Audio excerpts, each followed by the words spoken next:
let me start with my journey. My name is Ritu Yadav and I come from Madhya Pradesh, Bhopal, and this was my 7th attempt. I have given 6 consecutive prelims and I have not been able to clear the prelims exam in my 6 attempts.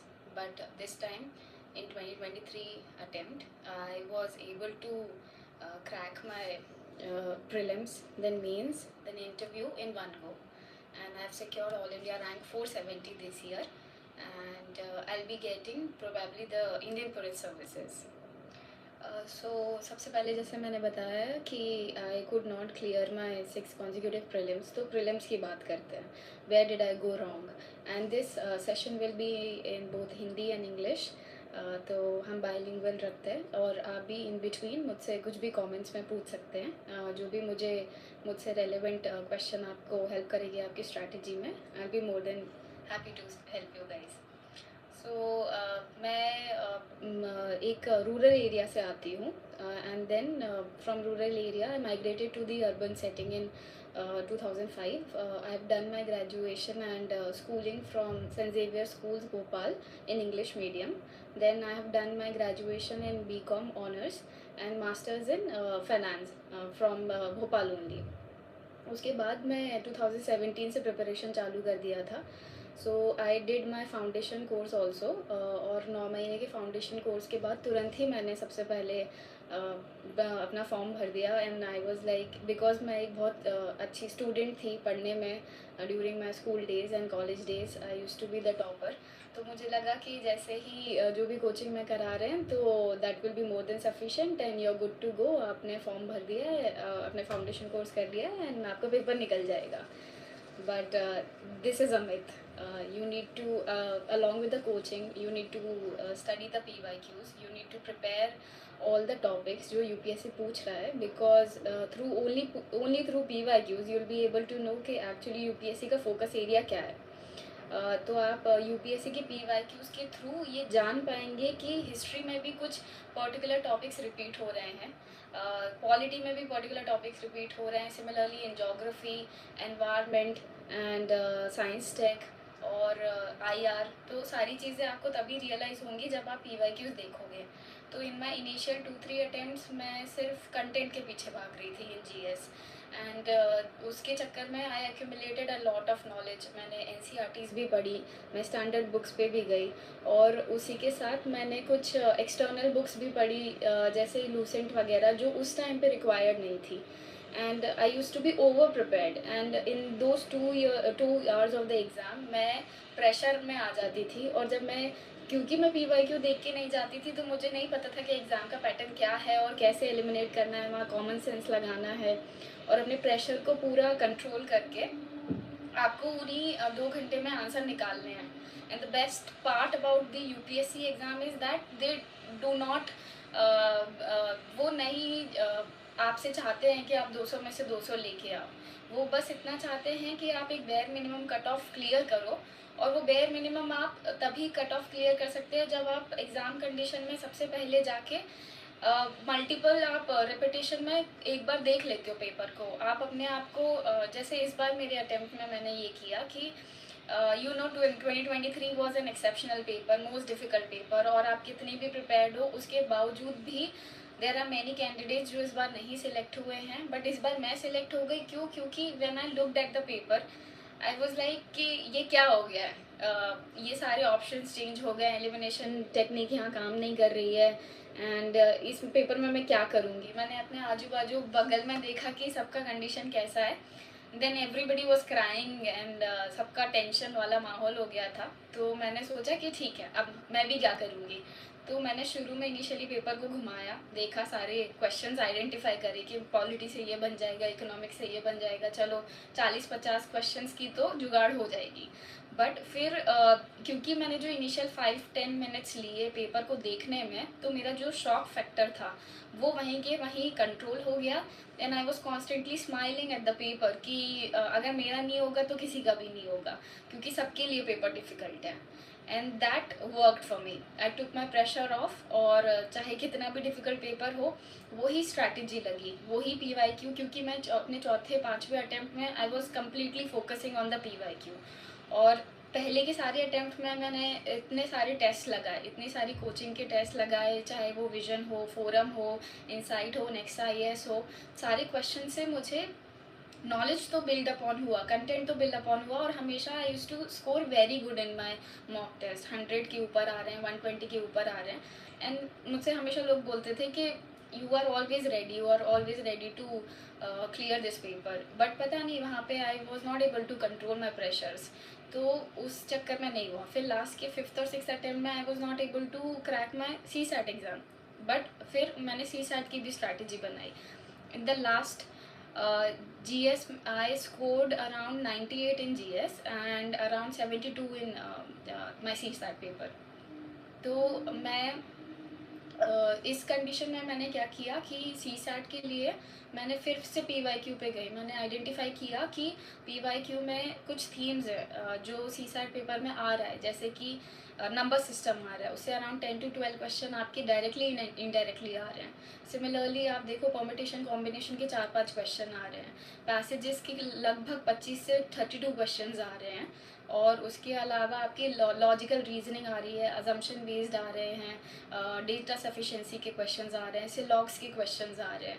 तो अगर आप पूरा CSAT नहीं भी पढ़ते हो, profit and loss नहीं पढ़ते हो, एज नहीं पढ़ते हो, एवरेज नहीं पढ़ते हो, बट आपने ये कुछ टॉपिक्स अच्छे से कर लिए और इनके PYQs लगा लिए, इनका एक पैटर्न पता कर लिया, जैसे इस बार के पेपर में हुआ, 1-2 क्वेश्चन ऐसे थे जो डायरेक्ट PYQ की थीम से निकाले हुए CSAT के क्वेश्चन थे। अगर आपने वो PYQ सॉल्व किया था तो आप 5 सेकेंड में उसका आंसर निकाल सकते थे। तो this is how PYQ helps. आपका एक बहुत ही आपका पूरा दायरा जो है वो क्लियर हो जाता है कि आपको इतना ही पढ़ना है। Everything under the sun is the syllabus of UPSC, but if you study and stick to the PYQs, your life will be sorted. You will be sorted. You will not have to waste your attempts. About wasting your attempts, अगर आप ने अपना foundation course कर लिया है और उसके बाद आप अपने मेंस के लिए प्रिपेयर नहीं हो, तो आप वो अटेम्प्ट प्लीज़ ना दिए, क्योंकि GS में आपको 4 पेपर लिखना है, GS पेपर 1, 2, 3, 4, एंड देन आपको 2 ऑप्शनल के पेपर लिखना है, आपको एक ऐसे लिखना है, 2 ऐसेज लिखने हैं, और आपको हिंदी इंग्लिश का दैट इज़ ऑप्शनल, बट फिर भी आपको इतने सारे पेपर लिखने हैं। तो अगर आप इतने सारे पेपर लिख रहे हो तो आपको इसकी राइटिंग प्रैक्टिस भी उतनी ही करनी है, क्योंकि प्रीलिम्स एग्ज़ाम आप कितने बार भी निकाल लो, अगर आपने मेंस एग्ज़ाम नहीं निकाला तो you will not get the interview call. And अगर आपको इंटरव्यू कॉल आ भी गई है and you are not getting though sufficient mains marks, तो आप इंटरव्यू से बाहर हो जाओगे और आप उस साइकिल में फंस जाओगे जहाँ पे आप इंटरव्यू से बाहर हुए, you are hardly getting that 1 month, फिर से प्रीलिम्स हो गया, फिर आप फिर से मेंस दे रहे हो, and if you are not mains prepared तो आप फिर से उसी साइकिल में फंस गए, फिर से आप प्रीलिम्स दे रहे हो, फिर से आप नेक्स्ट मेंस दे रहे हो। तो आप पहले अपना मेंस सॉर्ट करो। मेंस में सॉर्ट करने के लिए आपको सबसे पहले आइडेंटिफाई करना है आपके सोर्सेज। तो आपको जो आपके फाउंडेशन कोर्स के सब्जेक्ट्स होंगे प्रीलिम्स एंड मेंस में, तो आपको देखना है कि वो कॉमन कौन से हैं, तो आपको उनके लिए एक ही सोर्स रखना है। मेरा ऑप्शनल सब्जेक्ट वो सोशोलॉजी, मैं उसके बारे में भी अभी बात करती हूँ आगे। तो जो आपके कॉमन सब्जेक्ट्स प्रीलिम्स और मेंस के हो रहे हैं, आप उनको पहले सॉर्ट करिए, और उसके बाद आप मेंस के जो अलग से टॉपिक्स हैं उनको उनके सिलेबस को देखिए, और उनके सिलेबस से फिर आप अपने खुद हैंड रिटन नोट्स बनाइए। और हैंड रिटन नोट्स में आप पहले तो यू कैन मेक, या तो आप किसी कोचिंग के मटेरियल के नोट्स ले सकते हैं और उनको पढ़ सकते हैं और लिख सकते हैं, और उसके बाद आपको मेंस के जब आपको एग्ज़ाम देने के लिए जाना है उसके लिए आपको फिर से छोटे और नोट्स चाहिए, क्योंकि आपको वो 2 घंटे के दौरान आपको रिवाइज़ करना है। तो आप रिवाइज़ तभी कर पाओगे जब आपके पास वो 2 घंटे में पढ़ने के लिमिटेड ड्यूरेशन के नोट्स होंगे, क्योंकि आप सुबह 9 बजे से 12 बजे तक पेपर लिख रहे हो, फिर 2 बजे से 5 बजे तक पेपर लिख रहे हो, तो you don't have the energy, you don't have the extra that capacity कि आप इतना सब कुछ याद कर पाओ। So you just have to write everything in keywords.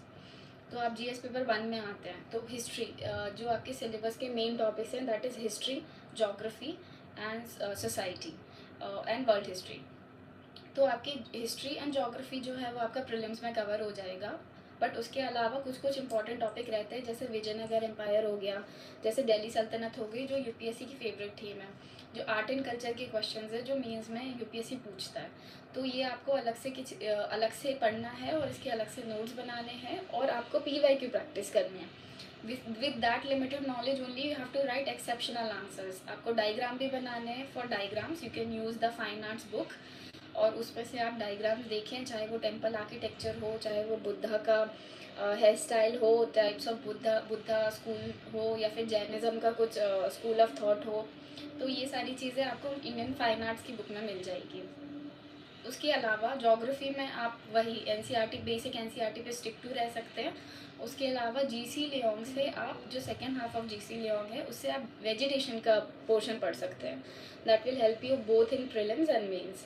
और मिनरल्स और ये सब के लिए आप टॉपर्स की मेंस की नोट्स उठा सकते हैं, इन साइट्स पे आपको मिल जाएंगे, मैंने भी वहीं से रेफ़र किया था।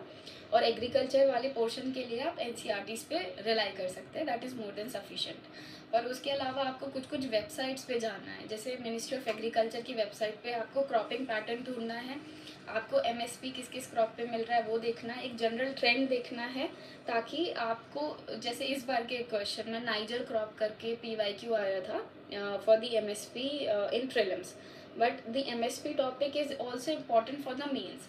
तो आप उसको ऐसे पढ़ें कि वो इन्फॉर्मेशन को आप दोनों पोर्शंस में यूज़ कर सकें, both your prelims and mains.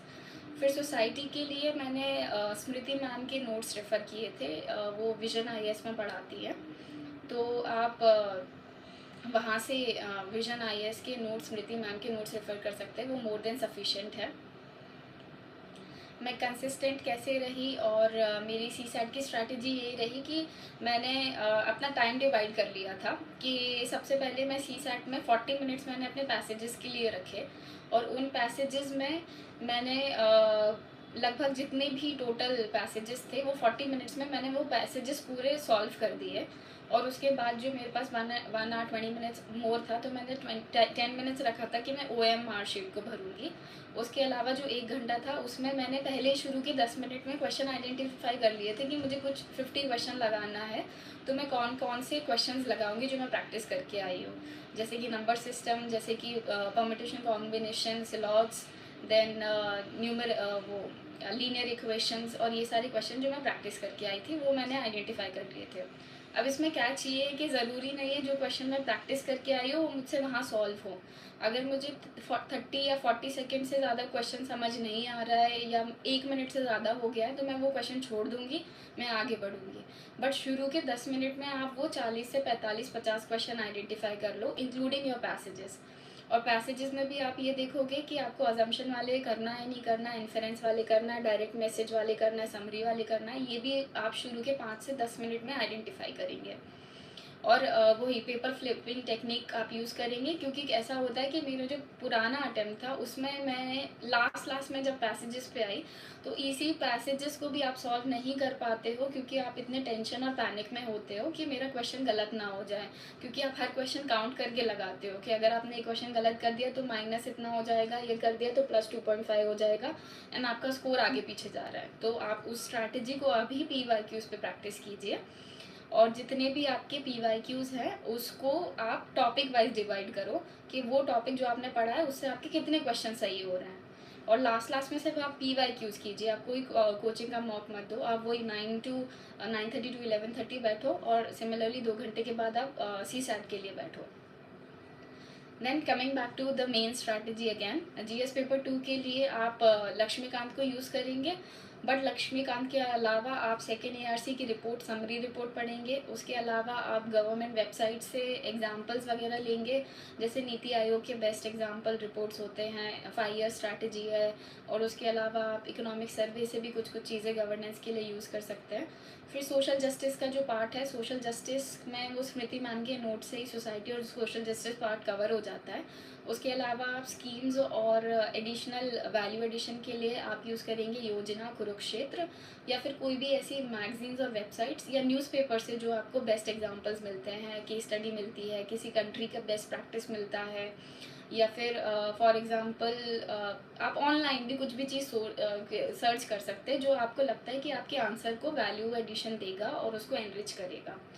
कुछ चीज़ें आप ये भी कर सकते हैं कि जब हम पीवाईक्यू किसी टॉपर की कॉपी देखते हैं तो हम बहुत सुपरफिशियली किसी टॉपर की कॉपी नहीं देख रहे हैं, हम ये भी देख रहे हैं कि टॉपर ने क्या लिखा है, कौन सा एग्जाम्पल किस पॉइंट के अंदर लिखा है। और अगर आपको लगता है कि आपकी कॉपी में ये एग्जाम्पल किसी ना किसी आंसर में आ सकता है, जैसे कि गवर्नेंस के बहुत सारे टॉपिक्स होते हैं, सिटीज़न चार्टर हो गया, देन आरटीआई हो गया, ये टॉपिक बार बार यूपीएससी रिपीट करता है।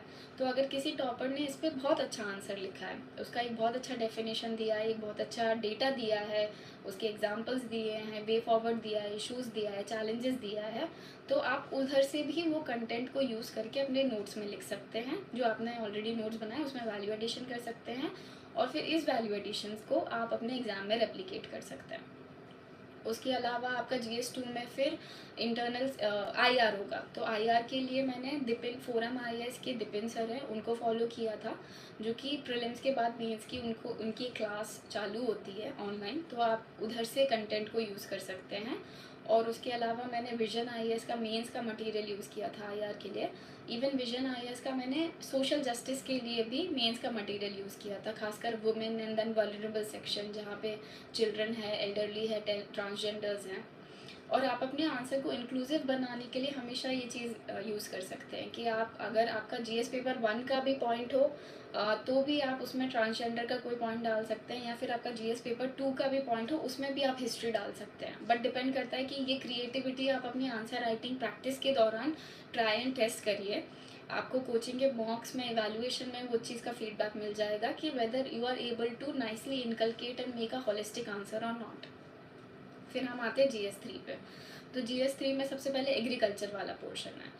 तो एग्रीकल्चर का पोर्शन आप किसी भी नॉर्मल मटेरियल से पढ़ सकते हैं। मैंने विजन से पढ़ा था, विजन का जो वैल्यू एडेड मटेरियल है। उसके अलावा मैंने वेबसाइट यूज़ करी थी मिनिस्ट्री ऑफ एग्रीकल्चर की, और उसके अलावा मैंने गूगल यूज़ किया था, मैंने कुछ चैट GPT यूज़ किया था, जहाँ पे एक्सटेंशन एग्रीकल्चर एक्सटेंशन सर्विसेज करके एक टॉपिक है मीन्स में, तो मैंने चैट GPT पे डाल दिया था, उसका पूरा आंसर बन के आ गया था। एंड देन मैंने उस आंसर को एज अ मॉडल आंसर मान के अपना नोट्स बना लिए कि मैं अगर एग्ज़ाम में आएगा तो मैं इसको ऐसे ही यूज़ करूँगी। उसके अलावा आपका इकोनॉमिक्स वाला पोर्शन है। तो इकोनॉमिक्स के लिए मैंने विवेक सिंह की बुक पढ़ी थी, और क्योंकि मैं इतने टाइम से 6 साल से प्रिपरेशन कर रही थी तो मैंने काफ़ी टॉपिक्स और काफ़ी बुक्स ऑलरेडी पढ़ लिए थे। तो मैंने मृणाल सर के नोट्स भी पढ़े हैं, विवेक सिंह सर के नोट्स भी पढ़े हैं। देन मैंने इकोनॉमिक्स की NCERTs भी पढ़ी हैं। उसके अलावा श्री राम की कुछ टॉपिक्स पढ़े हैं। तो जहाँ से आपको बेस्ट लगता है, एक कि ये गवर्नमेंट स्कीम वाला टॉपिक मृणाल सर अच्छा करा रहे हैं, और विवेक सिंह सर जो होलिस्टिक इकोनॉमिक्स है, जैसे कि इन्वेस्टमेंट मॉडल, सेविंग मॉडल, या फिर international capital account, current account, ये सारे टॉपिक्स जो हैं जो UPSC ऑलरेडी पूछ भी चुका है। एग्रीकल्चर वाला पोर्शन, ये सारी चीज़ें आप पिक एंड चूज़ कर सकते हैं कि आपको क्या अच्छा लग रहा है। इसके अलावा आप वैल्यू एडिशन करेंगे इकोनॉमिक सर्वे से, बजट से, और बजट को सिर्फ उसी साल का नहीं, आप 2 साल के बजट देखेंगे, पिछले साल का, पिछले साल का वही बजट, और इकोनॉमिक सर्वे में भी आप समरी निकाल सकते हैं लास्ट 5 ईयर्स की, क्योंकि लास्ट 5 ईयर्स में बहुत अच्छे इकोनॉमिक सर्वे में टॉपिक्स आए हैं, जैसे नजिंग थ्योरी हो गई, या फिर थालीनॉमिक्स हो गया। तो जब आप इन कीवर्ड्स को ड्रॉप करते हैं तो जो इवैल्यूएटर है उसको समझ में आ जाता है कि आप वेल रेड हैं, और आपको अपने किसी कॉन्सेप्ट को बहुत ज़्यादा वर्ड्स यूज़ करके नहीं बताना पड़ेगा। उसके अलावा हम आते हैं GS4 पे। तो GS4 एक बहुत ही डाइवर्स सब्जेक्ट है, और इसके जो सिलेबस है इसको आप कहीं से भी पढ़ सकते हैं। जैसे अतुल गर्ग सर हैं, लुकमान IAS सर हैं, ओरिएंट IAS है, then there is Mudit Jain sir का बुक। बट जो एक चीज़ कांस्टेंट रहेगी वो ये है कि आपको PYQs देखने हैं। आपको वहाँ पे शॉर्ट लिखा है कि relation between public life and private life. इसका आप इवन गूगल से भी मटेरियल निकालेंगे तो भी वही निकलेगा, एग्जांपल्स वही निकलेंगे। नोलन कमेटी के 7 प्रिंसिपल्स वो तभी भी सेम रहेंगे, गांधी जी के 7 सेंस तभी भी वही सेम रहेंगे। बट आपको अपने कंटेंट को क्रिस्प रखना है। आप कहीं से भी पढ़ें, आप डुप्लीकेशन ऑफ मटेरियल ना करें, आप एक सोर्स पकड़ें और उसको मल्टीपल टाइम्स रिवाइज करें। और कि एथिक्स में बहुत ज़्यादा इंपॉर्टेंट ये है कि आपके 2 पार्ट्स होते हैं, part A and part B।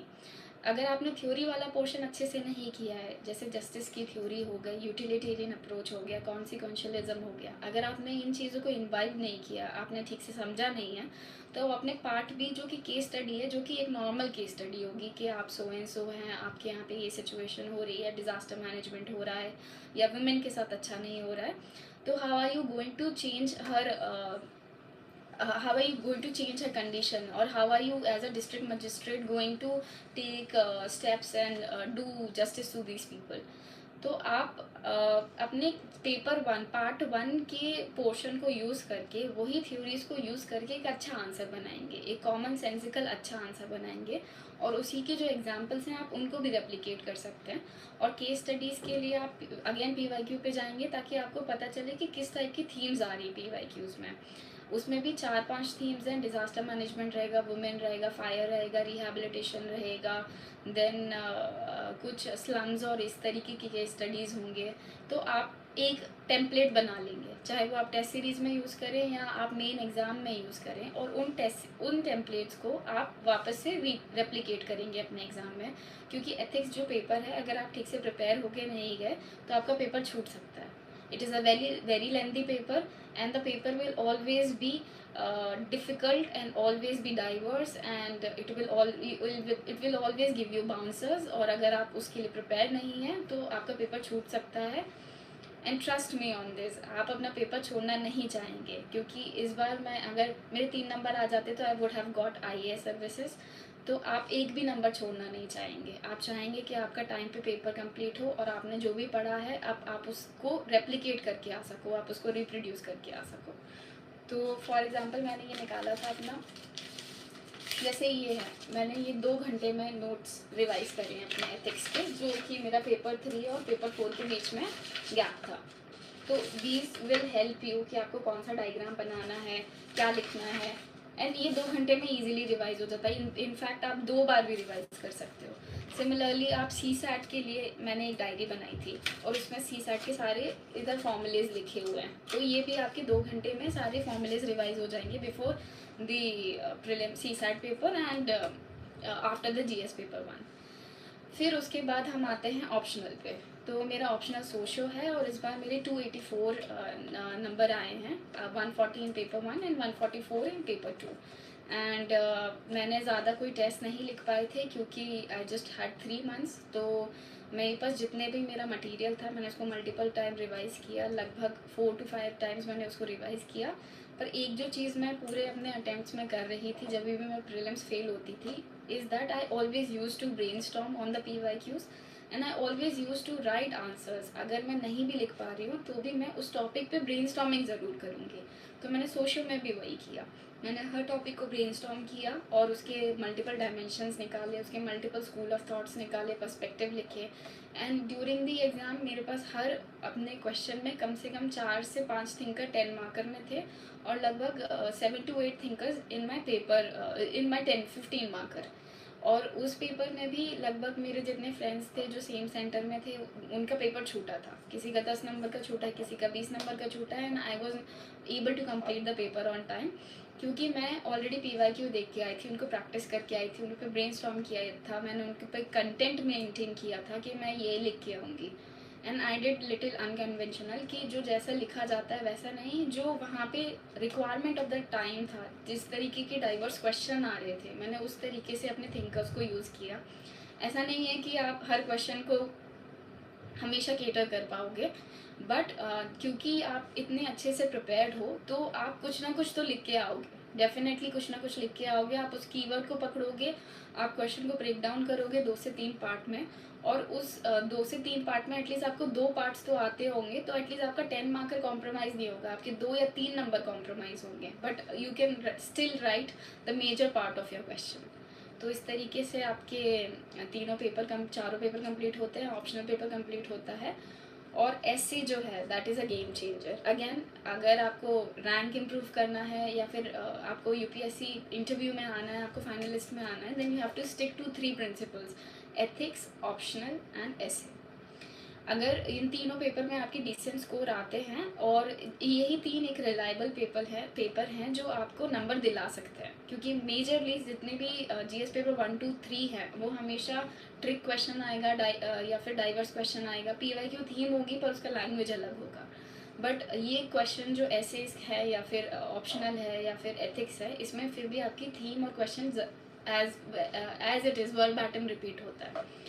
तो आप ऐसे के लिए क्या करेंगे, आप अगेन पीवाईक्यू पे जाएंगे, उन टॉपिक को आप प्रैक्टिस करेंगे, आप ब्रेनस्टॉर्म करेंगे, हर 15 दिन में या 1 महीने में आप ऐसे लिखेंगे और अपनी लैंग्वेज पे काम करेंगे, अपनी ग्रामर पे काम करेंगे। और टॉपर्स की कॉपी, जैसे विक्रम ग्रेवाल सर का मैंने देखा था, उससे मैंने ये सीखा कि आपको ज़रूरी नहीं है कि आप अपने ऑप्शनल लोडेड आंसर लिखो ऐसे में, या फिर आप कोई थीम लिखो, बट उन्होंने कितनी अच्छी तरीके से इंग्लिश में फ्लावरली लैंग्वेज के थ्रू अपने आइडियाज़ को प्रेजेंट किया, ये भी बहुत इंपॉर्टेंट है।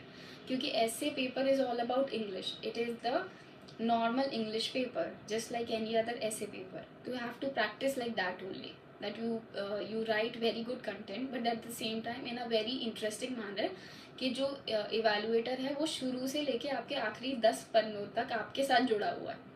सडनली आपने कोई एनेक्डोट से शुरू किया, या फिर आपने कोई पोएम से शुरू किया, आपने बीच में पर्सनल एनालिसिस लगा दिया, आपने थ्योरीज डाल दिया, आपने कंटेंट डाल दिया, आपने एग्जाम्पल डाल दिया, और आखिरी में आप एकदम से आप शिफ्ट हो गए, और आपका जो टॉपिक था बीच में या तो आपने कनेक्शन तोड़ दिया, या फिर आपने सडनली कुछ नया आइडिया इंट्रोड्यूस कर दिया कंक्लूजन से पहले, तो the examiner will get confused and वो सोचेगा कि ये क्या, इसने क्या किया, इधर तक ये सही चल रहा था फ्लो, और वो जब नंबर देने की बारी आएगी, क्योंकि 9th और 10th पेज पे इवेल्युएटर अपना माइंड बना लेगा कि मुझे इसको कितने नंबर देने हैं, तो यू विल नॉट वांट कि वो तुम्हारे नंबर काटे। तो जो आपने आइडिया शुरू में स्टार्ट किया था, आप उसी आइडिया पे ख़त्म करेंगे। जो एनेक्डोट आपने राम श्याम का बनाया था, आखिरी में आप बनाएंगे कि हाँ फाइनली राम श्याम जो है आराम से हैप्पी है and the world is a better place.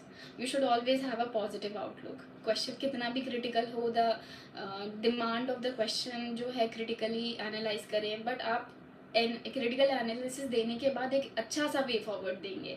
You show that you are a optimistic person, you show that you are a solution based person, and you want to bring change in the society, you're going to work for the people, so you can't have this negative attitude.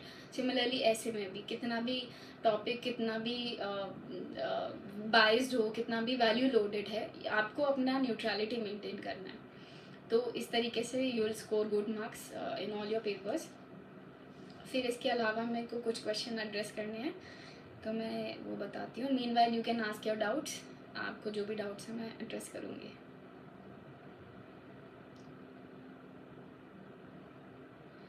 Consistency के लिए आप ये कर सकते हैं कि अगर आप जॉब करते हैं तो ऑब्वियसली आपको प्लान भी एक टाइम के बाद लेना चाहिए। आई वॉज फॉर्चुनेट कि मेरी फैमिली ने मुझे फाइनेंशियली सपोर्ट किया, तो मुझे जॉब नहीं लेना पड़ा, बट सबके साथ ऐसा नहीं होता है। तो आप जॉब के साथ अपना एक टाइम टेबल बनाइए। आप या तो सुबह जल्दी उठिए, फिर जल्दी उठने के, जॉब से जाने के लगभग 4-5 घंटे का आप एक सेशन बनाइए अपना, और उसको पढ़ के जाइए। और या तो आप जॉब से आने के बाद आप लेट नाइट स्टडी करिए और लगभग 4 से 5 घंटे बैठिए। अगर आप इन 4 से 5 घंटे में आप अपना एक शेड्यूल बनाते हैं और डेली आप अपने टारगेट्स को फुलफ़िल करते हैं, आपने एक टारगेट्स बनाए जो कि 1 महीने या 2 महीने का टारगेट होगा, अगर आपने वो टारगेट को ठीक से फॉलो किया तो आप इजीली अपने यूपीएससी पेपर को क्लियर कर सकते हो। It is a myth that UPSC paper बहुत डिफ़िकल्ट पेपर है और ये क्लियर नहीं होता है, इसमें सो एंड सो टाइप का स्ट्रैटेजी चाहिए। बट हर किसी का एक अपना स्ट्रैटेजी होता है, हर किसी की अपनी स्टोरी होती है। मेरी भी स्टोरी है, मेरे फ्रेंड्स की भी स्टोरी है। कुछ लोग बहुत अच्छा कर रहे हैं, कुछ लोग डिफरेंट सेक्टर में चले गए हैं, और इस तरीके से UPSC is not the life, it is just part of your life and you have to take it in that spirit. आपको इसको एक एग्ज़ाम की तरह देखना पड़ेगा, आपको एक स्ट्रैटेजी बनानी पड़ेगी। The strategy should be very practical, कि आप जो भी कर रहे हैं और उसमें किसी का प्रेशर नहीं होना चाहिए, आपके रिलेटिव्स को नहीं बोलना चाहिए कि आपको अटेम्प्ट देना है कि नहीं, because they are not studying, you are studying. Your family should not tell you कि अब तुम दे दो, ये तुमने इतना पढ़ लिया तुम दे दो। इफ़ यू थिंक कि तुम प्रिपेयर्ड हो तभी आप अपना अटेम्प्ट दें। और अपनी स्ट्रैटेजी उस हिसाब से बनाएं। आप अपने आप को कंपेयर ना करें किसी से कि कोई 8 घंटे पढ़ रहा है, मैं सिर्फ 2 घंटे पढ़ पा रही हूँ और मैं पेपर निकाल पाऊँगी कि नहीं। ऐसी भी सिचुएशंस हुए हैं जहाँ पे लोगों ने बेयर मिनिमम टाइम के साथ भी पेपर निकाला है। I use to make notes during my interview, क्योंकि इंटरव्यू में आपको जस्ट हर दिन का अपडेट रखना पड़ता है, क्योंकि आपको यू नेवर नो कि इंटरव्यू, क्योंकि वो भी उस दिन का न्यूज़पेपर ओरिएंटेड कुछ भी आपसे पूछ सकते हैं। तो इंटरव्यू के दौरान आपको 2-3 न्यूज़पेपर पढ़ने पड़ते हैं और नोट्स भी बनाना पड़ता है, आपको अपने आप को अपडेट भी रखना पड़ता है। और तो आप उस टाइम पे ज़रूर नोट्स बनाएं। ड्यूरिंग योर मीन्स मुझे नहीं लगता कि आपके पास इतना टाइम होगा 3 महीने में कि आप न्यूज़पेपर से नोट्स बना पाएँ। तो इसीलिए जो मैगज़ीन्स हैं, जो कोचिंग इंस्टीट्यूशंस हैं, ये आपके लिए काम करके दे रहे हैं। आपको उस चीज़ पे अपना टाइम वेस्ट करने की ज़रूरत नहीं है। रादर आप अपने ऑलरेडी मटेरियल को जितनी बार मल्टीपल रिवाइज कर पाएँ तो वो आप करिए। प्रीलिम्स के टाइम पे आप न्यूज़पेपर पढ़ सकते हैं। अगर कंटिन्यूसली आप न्यूज़पेपर पढ़ रहे हैं, that is definitely going to help you, क्योंकि आपको पूरी न्यूज़ का और सारी चीज़ों का एक अपडेशन रहेगा। और न्यूज़पेपर इस तरीके से बनाया जाता है कि वो हमारे सिलेबस से काफ़ी हद तक चीज़ें पेपर में कवर करते हैं, स्पेशली द एक्सप्लेन्ड पेज और the editorials. But at the same time आपको, इसीलिए मैं बोल रही हूँ, आपको सिलेबस पूरे टाइम अपने पास रखना है, ये देखने के लिए कि आप कोई अननेसेसरी आर्टिकल तो नहीं पढ़ रहे हैं, आप किसी ऐसी चीज़ पे तो एनर्जी वेस्ट नहीं कर रहे हैं जो कि यूपीएससी से किसी तरीके से भी रिलेटेड नहीं है।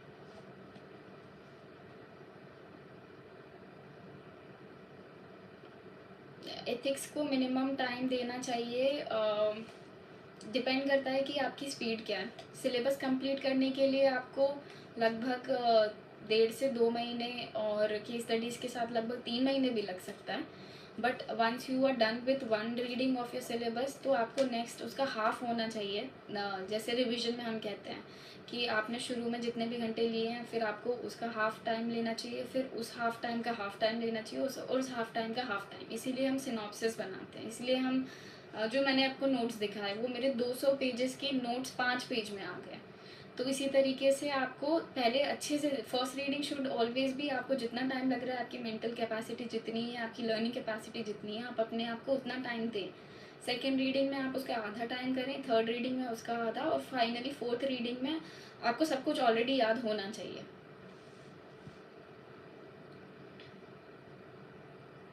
अब मैं अपने इंटरव्यू के बारे में बात करती हूँ थोड़ा सा। तो मेरा रिज़ल्ट आया था 8 दिसंबर को, और मुझे लगभग 4-5 दिन मिले थे अपना डैप फिल करने को।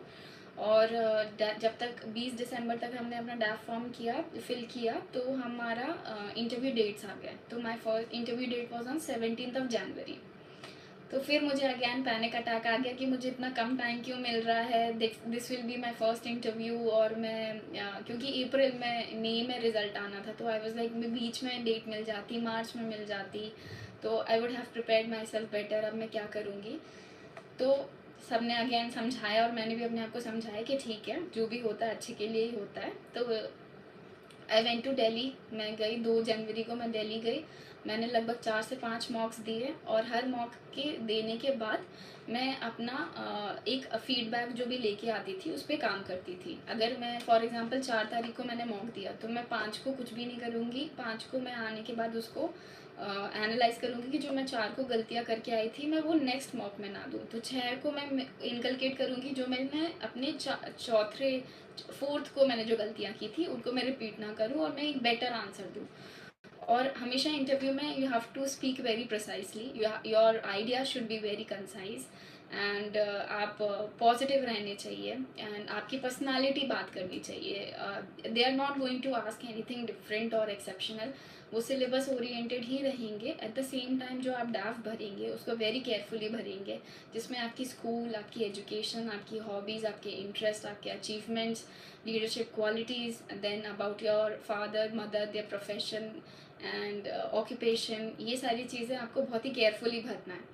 तो ये सब भरने के बाद आप से इस तरीके के क्वेश्चन भी पूछे जा सकते हैं। जैसे मुझसे पूछा गया था कि आप निवाड़ी ज़िले से हैं पर आप भोपाल में शिफ्ट हुई, तो आप इन दोनों को कंपेयर करके बताइए कि निवाड़ी में क्या प्रॉब्लम था और भोपाल में क्या अच्छाइयाँ हैं, या फिर वाइसी वर्सा भी। एंड इसके सॉल्यूशंस भी बताइए कि कैसे आप निवाड़ी भोपाल मॉडल को निवाड़ी में इनकलकेट कर सकते हैं। सिमिलरली मैं बुंदेलखंड रीजन से हूँ, तो एक मॉक में मुझसे पूछा गया था कि बुंदेलखंड जो है वो सूखाग्रस्त एरिया क्यों है, या फिर बुंदेलखंड को अलग से एक अपना कट आउट होना है, उसको अलग से स्टेट बनना है, तो आपके उस पर व्यूज़ क्या हैं। और जो आपका फाइनल इंटरव्यू होता है that is totally different. My board was Chaubey sir's board, और उन्होंने आते से मुझे बहुत ही अच्छी प्लेजेंट सी स्माइल दी। बट उससे पहले की एक बहुत अच्छी इंटरेस्टिंग स्टोरी है कि जैसे मैं सेकेंड नंबर पे जाने वाली थी, और मुझसे पहले जो कैंडिडेट था वो चौबे सर के रूम से बाहर आया, and I was waiting 5 minute पहले। मुझे एक चेयर पे ले जाके बिठा दिया गया, और आप बोला है कि आपको यहाँ वेट करना है, एंड देन जब सर बुलाएंगे तब आपको अंदर जाना है। That the candidate came out and he was all sweaty, और उसका पसीने से he was very anxious, and he the first thing that he said, Chaubey sir is not asking anything from the DAF, he is going all random. और मैं ऐसे कि this will be my first interview, I can't afford to make any mistakes. But then I kept my calm. जो भी मुझे calm down कर रहे थे, चाहे आपको हनुमान चालीसा करे, या फिर आप अपने पेरेंट्स को याद करो, या फिर आप मेडिटेट करो, मैंने मेडिटेट किया for 5 minutes and I kept my cool. और जैसे ही वो बेल बजी और मुझे अंदर जाना था, I kept a very nice and vibrant smile, and Chaubey sir said, please Ritu, welcome. So I went inside, and then he asked me, how are you Ritu, how's your day, and did you had anything. Okay, this is not going to be interview, we'll just have a normal conversation, I hope it's okay with you. And I was like, yes sir. And there was one lady ma'am, there was one women member also, and there were four other male member. Then Chaubey sir started with a case study, unconventional of him. He kept my DEF aside. जितने भी mock में मैं जा रही थी, because my डैफ was loaded with all the things like simultaneous election पे debate किया है, MSME सेक्टर पे कुछ रिसर्च पेपर लिखा है, कुछ भी नहीं पूछा। एंड आई वॉज लाइक, अब ये क्या हो रहा है मेरे साथ। But then the interview went very fine, there were very generic question. G20 पे पूछा, ODF पे पूछा, लर्निंग पॉवर्टी पे पूछा, पीरियड पॉवर्टी पे पूछा, and I was keeping my cool. And then मैं बहुत अच्छे से स्माइल करते हुए सारे मेम्बर्स को ग्रीट कर रही थी, उनके आंसर्स दे रही थी। And then he was like, okay Ritu, your interview is over, is there anything you want to ask us. And I was like, no sir, I am very much satisfied, thank you so much for your time, I had a lovely conversation with you guys. और फिर ऐसे करके I took off, and fortunately I got good marks. I got 187 in Chaubey sir's board. I think 190 is his highest this year. So I was happy, and finally I made it to the list. तो ऐसे करके मेरा interview experience था। अब आप अपनी personality के बारे में कैसे कुछ चीज़ें इंटरव्यू के लिए डेवलप कर सकते हैं। तो फर्स्ट ऑफ ऑल, आप इस प्रिपरेशन के दौरान ऐसा बिल्कुल मत करिए कि आप अपने आप को आइसोलेट करें। आप आइसोलेट करिए from the unwanted element, but you have to update yourself in terms of skilling, in terms of updating your personality. जैसे आप किसी अच्छी बुक्स को पढ़ सकते हैं, फिक्शन, नॉन फिक्शन। सिमिलरली आप किसी हॉबी को कंटिन्यू कर सकते हैं, चाहे वो पेंटिंग हो, गिटार हो, सिंगिंग हो, स्केटिंग हो, कुछ भी, डांसिंग हो। सिमिलरली आप कुछ नई हॉबी डेवलप कर सकते हैं जो कि एक्सेप्शनल है। जैसे वन ऑफ माई फ्रेंड रोट, he likes to brew coffees, and the interview also asked कि किस टाइप की कॉफ़ी कैसे करते हो, कहाँ की कॉफ़ी कैसे डिफरेंट है। And so the 5 minutes or 10 minutes of his interview went on brewing coffee only, and obviously उसको अच्छे मार्क्स मिले। तो आप इस तरीके से कुछ इंटरेस्टिंग हॉबी डेवलप कर सकते हैं। आप ट्रैकिंग पे जा सकते हैं, ट्रैकिंग के बारे में सीख सकते हैं। तो ये सारी चीज़ें विल हेल्प यू आउट। अब दूसरी चीज़, आप बुक्स वगैरह पढ़ सकते हैं, फिक्शन, नॉन फिक्शन। तीसरी चीज़, आप पूरे टाइम इस एंजाइटी और सेल्फ डाउट के उसमें मत रहिए, बबल में। Because again I am saying, UPSC ऐसा कुछ भी एक्सेप्शन नहीं है, इट इज़ एन एग्ज़ाम। आप उसको एग्ज़ाम की तरह लें, अपने आप को हमेशा कॉन्फिडेंट फील कराएं। आप मैनिफेस्ट करें कि अगर आप इस एग्ज़ाम के लिए उतरे हैं तो आप डेफिनेटली क्लियर करेंगे। और आप जब अपने आप को बिलीव कराएंगे तो आप कभी भी पैनिक नहीं होंगे, आप कभी भी प्रेशर कंडीशन में नहीं आएंगे। जैसे मेरी जो जर्नी रही है, आई have come from a rural background, तो शुरू में मुझे इंग्लिश का भी इशू था। धीरे धीरे मैंने अपनी इंग्लिश पे काम किया। देन इंग्लिश पे काम करने के बाद I was confident to even interact with anybody. और अभी भी मैं, this is one thing about me that I am an extrovert person, और मैं हमेशा किसी से भी अच्छे से बात कर लेती हूँ। और मुझे कभी भी इस बात का कभी वो नहीं होता है कि मुझ में सेल्फ डाउट है या फिर ये सारी चीज़ें। और प्रेशर कंडीशन को आप एक बार साइड में रख के देखिए, फिर मॉक दीजिए। आप अपने मार्क्स में कम से कम 10 नंबर का इम्प्रूवमेंट देखेंगे, both in CSAT and the GS paper. फिर कुछ गवर्नमेंट वेबसाइट जो मैंने आपको बताई, आप मिनिस्ट्रीज़ पर सर्च करिए। फिर आप नीति आयोग की वेबसाइट पे जाइए। सिमिलरली आप ORN वेबसाइट पे जा सकते हैं। आप मिनिस्ट्री ऑफ एक्सटर्नल अफेयर्स के यूट्यूब चैनल पे जा सकते हैं। और आप PIB पे जा सकते हैं। इस तरीके से आप बहुत सारे वेबसाइट्स को यूज़ कर सकते हैं अपने मटेरियल को और अपने कंटेंट को बिल्ट अपॉन करने के लिए। आप इसके लिए GS में प्रीलिम्स के लिए आप अपने बेसिक मटेरियल पे ही स्टिक टू रहें। आप NCERTs पढ़ें। हिस्ट्री के लिए आप स्पेशली तमिलनाडु की एक बुक है, उसको भी पढ़ें। और आपकी जो हिस्ट्री की 11th की जो न्यू NCERT है, उसके डायग्राम्स और उसके मैप्स को ज़रूर अच्छे से करके जाएं, क्योंकि UPSC अब मैपिंग बेस्ड क्वेश्चंस पूछ रहा है। तो उसमें जितने भी डायग्राम्स हैं, मैप्स हैं, बॉक्सेस हैं, new NCERT 11th and 12th class, उसको एक बार देख के जाएं। इंडियन फाइन आर्ट्स की जो कल्चर की बुक है, उसको देख के जाएं। उसके जो डायग्राम्स हैं, उससे डायरेक्ट क्वेश्चंस आ रहे हैं।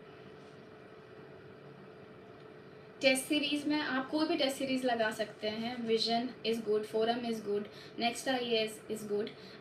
तो टेस्ट सीरीज़ का पर्पस कंटेंट नहीं है। टेस्ट सीरीज़ का पर्पस है कि आप अपने आप को टेस्ट कर रहे हैं, और आपको नंबर पे फोकस नहीं करना है कि कितने नंबर आ रहे हैं, कितने नंबर नहीं आ रहे हैं। अभ्यास में लोगों के 50 नंबर आने के बावजूद भी, मेरे खुद भी अभ्यास में 70 आते थे, बट मेन एग्ज़ाम में या फिर दूसरी टेस्ट सीरीज़ में 120 आ रहे हैं, या फिर मेन एग्ज़ाम में 90 आ रहे हैं, 95 आ रहे हैं, 100 आ रहे हैं। तो इससे नंबरों का कोई लेना देना नहीं है। जो आपके वीक एरियाज़ हैं या फिर आपके कुछ लेफ्ट आउट एरियाज़ हैं, वो आपकी टेस्ट सीरीज़ में कवर होते हैं। और CSAT के लिए आप टेस्ट सीरीज इसलिए यूज़ करेंगे ताकि आपकी स्पीड बढ़े। आपको पता चले कि जो क्वेश्चंस की मैंने फॉर्मूले याद कर लिया है या फिर मैंने देख लिया, am I able to use these techniques और नॉट। जैसे पैसेजेस में आप करेंगे, one of my friend told me about this strategy, जो कि मेरे उसमें काम करी, कि आप पैसेजेस को जब देखेंगे तो ज़रूरी नहीं है कि आप पैसेज को पढ़ें और फिर आंसर करें। आप पैसेज का जो क्वेश्चन है उसको ढंग से पढ़ें और ऑप्शंस को एनालाइज करें। आप विदाउट पैसेज पढ़े भी आंसर पे आ सकते हैं कि हर ऑप्शन में आप देखेंगे कुछ ना कुछ एक लूप छुपा होगा या एक मिस्टेक होगी, जिसकी वजह से वो आंसर गलत होगा। फिर आप एलिमिनेशन यूज़ करें कि ये गलत है, ये गलत है, ये थोड़ा ठीक लग रहा है, और ये वाला मोस्ट वाइडर है, इसमें सारी चीज़ें आ रही हैं। फिर जब आपने ये देखा कि मैं डी पे स्टिक टू रहूँगी, फिर फटाफट विद इन 10 to 20 सेकेंड आप पैसेज में ऐसे ऐसे करके गो थ्रू करें कि हाँ ये कीवर्ड मुझे मिल रहे हैं या नहीं। आपको वो कीवर्ड मिल जाएंगे, आप आंसर लगाएं, नेक्स्ट पैसेज पे जाएं। फिर से वही सेम चीज़ करें। आप क्वेश्चन पढ़िए, क्वेश्चन क्या पूछ रहा है, what summarises this passage. Options पढ़ें, ऑप्शन में 2 ऑप्शन एलिमिनेट हो जाएंगे, 2 में कन्फ्यूजन रहेगी, आप पैसेज पढ़ें, फिर आंसर लगा दें। इस तरीके से you will be able to solve around 32 passages in around 40 minutes. पर इस चीज़ की आप प्रैक्टिस करेंगे, आप मेन एग्ज़ाम में जाके ये चीज़ नहीं करेंगे। पहले आप प्रैक्टिस करिए और फिर इस चीज़ को डेफिनेटली इनकलकेट करें। मेरे एग्ज़ाम में मुझे बहुत हेल्प हुआ है, and I was able to clear my CSAT paper because of this strategy. फिर टाइम टेबल की भी बात करते हैं थोड़ा। आप टाइम टेबल जो है कुछ टुकड़ों में बना सकते हैं, एक मैक्रो टाइम टेबल, एक माइक्रो टाइम टेबल। तो आप माइक्रो टाइम टेबल में आप लिखेंगे कि मैं इस तारीख को ये टॉपिक पढ़ने वाली हूँ, इतने घंटे पढ़ूंगी, और उसको फिर नेक्स्ट डे में आप सुबह के स्लॉट को रखेंगे, जो आपने पुराने दिन में पढ़ा है उसको आप पहले रिवाइज करेंगे। और मैक्रो में आप रखेंगे कि मैं पॉलिटी को 21 डेज दूंगी, और माइक्रो में आप लिखेंगे कि उन 21 डेज में मैं कौन से दिन कौन सा टॉपिक पढ़ूंगी। और आप उसमें भी ये देखेंगे कि आप सिमिलर टॉपिक्स को साथ में पढ़ें। जैसे कि अगर आप पार्लियामेंट वाला चैप्टर पढ़ रहे हैं तो आप स्टेट लेजिस्लेचर वाला पोर्शन उसके साथ पढ़ें। सिमिलरली PT 365 से जो भी टॉपिक्स है पार्लियामेंट और स्टेट लेजिस्लेचर के, आप साथ में पढ़ें। आप प्रेसिडेंट और गवर्नर को एक साथ पढ़ें। तो इस तरीके से आप अपना टाइम भी बनाएंगे और इसी तरीके से टाइम भी बचाएंगे और आपकी एक बेटर स्ट्रैटेजी होगी। और जो भी माइक्रो टॉपिक्स होंगे जैसे वीकली, तो वो आप कभी भी अगले दिन सुबह उठ के डिसाइड नहीं करेंगे। आप जो भी अपना टाइम टेबल बनाएंगे वो आप रात को टाइम टेबल बनाएंगे और सोने से पहले आप डिसाइड कर लेंगे। उठने के आधे घंटे बाद आप डायरेक्ट उसको एग्जीक्यूट करना चालू कर देंगे, क्योंकि अगर आपने सुबह उठ के अपनी स्ट्रैटेजी चेंज करी तो आपका पूरा दिन बर्बाद हो जाएगा। एंड दूसरी चीज़, आप बहुत ज़्यादा नहीं पढ़ेंगे। आप जो भी पढ़ रहे हैं आप कम पढ़ेंगे, पर आपको मल्टीपल टाइम्स रिवाइज करना है, क्योंकि इसका कोई पॉइंट नहीं है। नॉलेज एक्यूमुलेशन से कुछ भी नहीं होगा। आप उतना ही पढ़ें जितना आप रिप्रोड्यूस कर पाएँ, चाहे वो आंसर्स हो या प्रीलिम्स हो। फिर मैपिंग की बात करेंगे तो ओरिएंट आईएएस का एक मैप आता है, तो मैप में आप उसको यूज़ करेंगे और सारी मैपिंग की जो लोकेशंस है, जैसे अफ्रीका है, आप अफ्रीका कॉन्टिनेंट को फोकस करेंगे। आप South China Sea, Asia, then the other part of this, the all the the canals, और जैसे कि मलक्का स्ट्रेट हो गया, देन बालवे मंदावारा एरिया हो गया, रेड सी हो गया, पर्शियन गल्फ हो गया, मेडिटेरेनियन हो गया, ब्लैक सी हो गया। ये सारी इश्यूज़ को आप मैपिंग बहुत अच्छे से कर लेंगे, और जो भी करंट में आईआर में इश्यूज़ चल रहे हैं उसकी आप बहुत अच्छे से मैपिंग करके जाएंगे। इसमें भी आप पीवाईक्यूज़ देखना, थीम्स रिपीटेड हो रही है। मेडिटेरेनियन एंड अराउंड वाली जितनी भी एरियाज़ हैं वहाँ से क्वेश्चन बन रहे हैं, ब्लैक सी वाले एरिया से क्वेश्चन बन रहे हैं। फिर डिस्ट्रैक्शन से कैसे बचें, और ठीक है, डिस्ट्रैक्शन से बचने के लिए आपने जो भी स्ट्रैटेजी बनाई है, अपना प्लान बनाया, अगर आप अपने प्लान को एग्जीक्यूट कर पा रहे हैं, then you can reward yourself. कि अगर मुझे अपने दोस्तों से मिलने जाना है, तो मैंने जो टारगेट बनाया है, अगर मेरा टारगेट कंप्लीट होता है, फुलफिल होता है, तो मैं अपने दोस्तों से मिलने जाऊँगी। या फिर आपको आइसक्रीम खाना है, या फिर आपको चॉकलेट्स खाना है, या फिर आपको जिम जाना है, या कुछ भी ऐसी चीज़, घूमने जाना है, ट्रिप करना है, तो आप अपने आप को पहले एक टारगेट बनाएं, उस टारगेट को फुलफिल करें और रिवॉर्ड करें। Reward will be your distraction. और सोशल मीडिया को सिर्फ बहुत ही अपने टाइम के हिसाब से यूज़ करें। How to remain focused, to always remember the goal, कि आपने शुरू क्यों किया था, कि आप इस सिविल सर्विसेज प्रिपरेशन में क्यों आए थे। एक आपका बिगर पर्पस इन लाइफ होता है, तो आप उस पर्पस को हमेशा याद रखें। और जब भी आपको डिस्ट्रैक्टेड फील हो, तो आपके कुछ क्लोज पीपल होंगे, आपका एक बबल होगा, आप उनसे जाके बात करें कि ऐसा ऐसा इशू है। एंड मेंटल जो फटीग है और ये सारी चीज़ें हैं, will be part and parcel of the life. तो ऐसा नहीं फील करना है आपको कि you are all alone. There this is UPSC community is very coordinated and very warm and welcoming. आप किसी से भी जाके बात करें, आप मेंटोर से बात करें। जैसे मेरी लाइफ में personally one of my friend he works in next IAS, तो ड्यूरिंग माई मेंस प्रिपरेशन मुझे बहुत बार ऐसा लगता था कि मैं कर पाऊँगी कि नहीं कर पाऊँगी, and I use to call him कि होगा कि नहीं। तो this Shri Sajal, my guarding angel, he always use to motivate me कि होगा, तेरा नहीं होगा तो किसका होगा। और फिर मैं उसको अपने आंसर्स लिखती थी। थोड़ी देर हम कुछ भी मोटिवेटिंग बात करेंगे, but then he tell me, चल ऋतु फटाफट आंसर लिख और मुझे भेज, I check. And then he use to immediately do the macro comments and micro comments, किस क्वेश्चन को कैसे ब्रेक डाउन करना है, यहाँ तो डाइवर्ट हो गई, या फिर इस क्वेश्चन में you have maintain the flow, examples भी अच्छे हैं, इसमें अच्छे नंबर मिलेंगे। And he was the only person जिसको, when I was during my, जब मेरा रिजल्ट आने वाला था मीन्स का, तो मैं थोड़ा सा पैनिक मोड में थी कि क्या होगा। एंड ही वॉज लाइक, मुझे पता है तेरा रिजल्ट पॉजिटिव होगा and you will be in the list. So if anybody wants to seek mentorship from him, so you can go to next IAS. His name is Sri Sajal. He'll be more than happy to help you during, especially during mains, because his forte is mains in answer writing and mentoring both. And with this, I think I will like to conclude the session, or I want to show my gratitude to all my friends, family, and all these new community that I am getting associated with. I want to thank UPSC Time, this platform, for me to interact with you guys, and giving me the opportunity to speak about my journey, my failures, because it's not easy. First of all, मुझे भी accept करना कि कैसे इतने बार मैं prelims fail हुई, but then मेरी consistency, मेरी परसिवरेंस, मेरी फैमिली का सपोर्ट है, मेरा जो एंड गोल था कि मुझे इसी सर्विसेज में ही आना है, because I want to help people. I have come from rural areas, I have seen the stress, तो मुझे आना ही था। तो I was consistent and dedicated and इस तरीके से with mentors and everybody around me I was able to clear this exam and I'm very grateful. Coaching is not necessary if you are able to decode the syllabus. If you have the time and the patience and the strength to decode the syllabus, then coaching is not at all necessary. You can guide mentorship, you can use free material that is available online, and you can talk to officers, you can talk to mentors.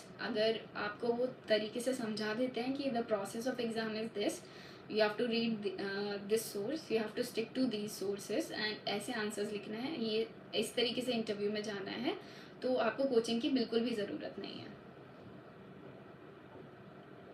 How to deal with pressure of glorification. Pressure of glorification, ये सब आपका self है. This is how you build yourself, specially when you build your personality during interview.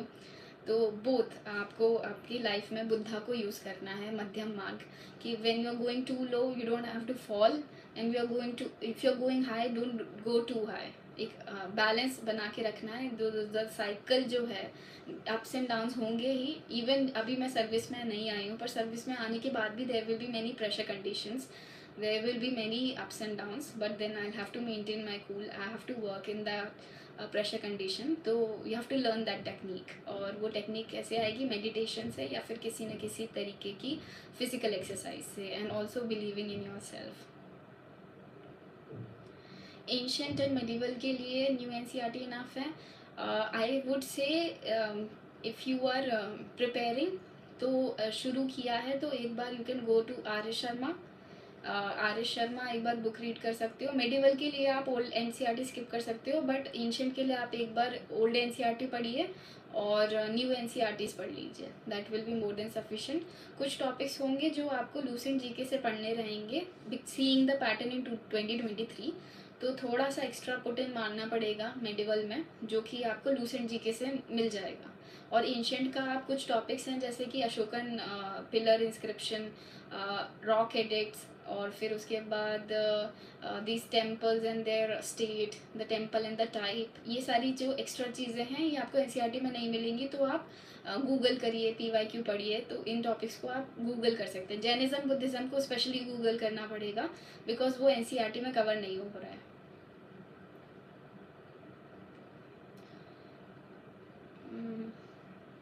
Graduation के साथ you can prepare like थोड़ा थोड़ा करके every day 4-5 hours put in करके, क्योंकि ग्रेजुएशन इतना टफ नहीं होता है. आप कॉलेज जाते हैं, आप शाम को घर आ जाते हैं, 1-2 घंटे के बाद आप सोने से पहले 2-3 घंटे आप पढ़ सकते हैं, तो आपके बेसिक्स क्लियर हो जाएंगे.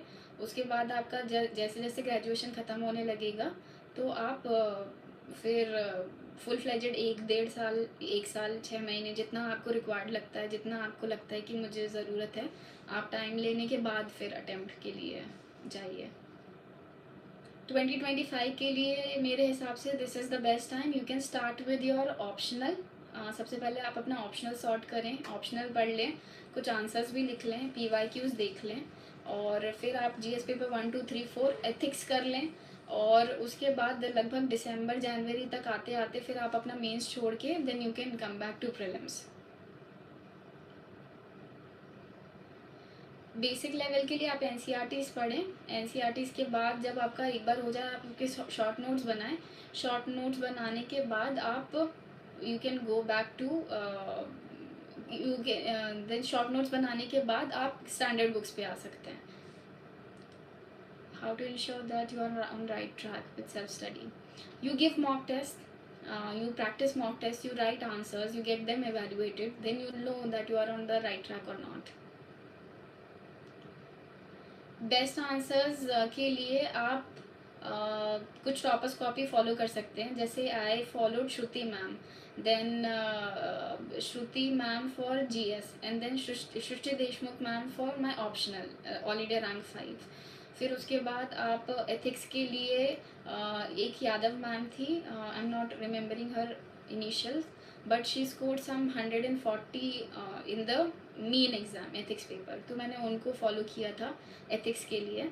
और आप सारे टॉपर्स की स्ट्रैटेजी से देखने के बाद अपने आप को रिलेट कर सकते हैं कि मैं कहाँ हूँ और मेरे आंसर में फ्लो चार्ट है कि नहीं, उसमें डेटा है, फैक्ट है, इंट्रोडक्शन कैसा है, उसमें कीवर्ड्स हैं कि नहीं, एसडीजी गोल्स हैं कि नहीं, स्कीम्स हैं कि नहीं, और ये सारी चीज़ें देख आप अपने आप को कंपेयर करते हो किसी भी टॉपर कॉपी के साथ। बिल्कुल आप बिना कोचिंग के साथ भी प्रिपेयर कर सकते हैं, पर you have to be very dedicated, you have to sit for those many hours, क्योंकि आप जब कोचिंग में जाते हो तो आप एटलीस्ट 5 घंटे वहाँ इंडल्ज हो, 2.5 for the GS and 2.5 for the optional, तो आपके 5 घंटे कहीं नहीं जा रहे हैं। तो आपको देखना पड़ेगा कि आप डेडिकेटेड हो या नहीं। Thank you, then I will take your leave guys, all the best जो लोग भी इस साल प्रिपेयर कर रहे हैं। शॉर्ट नोट्स आप वही जो आप पढ़ रहे हो उसी के शॉर्ट में लिखना रहता है। आपने फॉर एग्जांपल आपने आर्टिकल 19 पढ़ा, तो आपके आर्टिकल 19 के अंदर 6 डायमेंशंस है। अब उन 6 डायमेंशंस के सबके 19 क्लॉज 2 और 19 क्लॉज 3 के अंदर उसके रीजनेबल रिस्ट्रिक्शंस हैं। तो आपने वो आर्टिकल लिखा 19(1)(a) सो एंड सो, उसका reasonable restrict show and so, इससे रिलेटेड केस लॉ, इससे रिलेटेड कोई बेस्ट स्ट्रैटेजी, इसके कोई रिकमेंडेशन, इसकी कोई कमिटी, और कोई गवर्नमेंट में इसका रीसेंट एग्जाम्पल। तो आपका within that half page your article 19 part A is complete, then you can switch to another one. तो इस तरीके से आपका मेंस का मटेरियल भी एक साथ हो गया, आपका प्रीलिम्स का मटेरियल भी एक साथ हो गया। सिमिलरली एसडीजी गोल्स आप कहीं पे भी पढ़ेंगे 17 एसडीजी गोल्स, बट जब आप याद करोगे, मल्टीपल टाइम रिवाइज करोगे, तो आपके एक पेज पे एक ही जगह आ जाएंगे। तो ऐसे करके आप शॉर्ट नोट्स बना सकते हो। जैसे सोशल जस्टिस के मैंने 200-300 पेजेस के नोट्स पढ़े, but during my means I had only 4 pages आगे पीछे, उसमें फैक्ट भी था, डेटा भी था, गवर्नमेंट स्कीम भी थी, वल्नरेबल सेक्शन भी थे। तो जो सिर्फ आप एक कीवर्ड में याद रख सकते हो, सिर्फ उतना लिखना है शॉर्ट नोट्स में। Thank you everybody, all the best, and it was lovely talking to you guys, and thank you UPSC time for giving me this opportunity.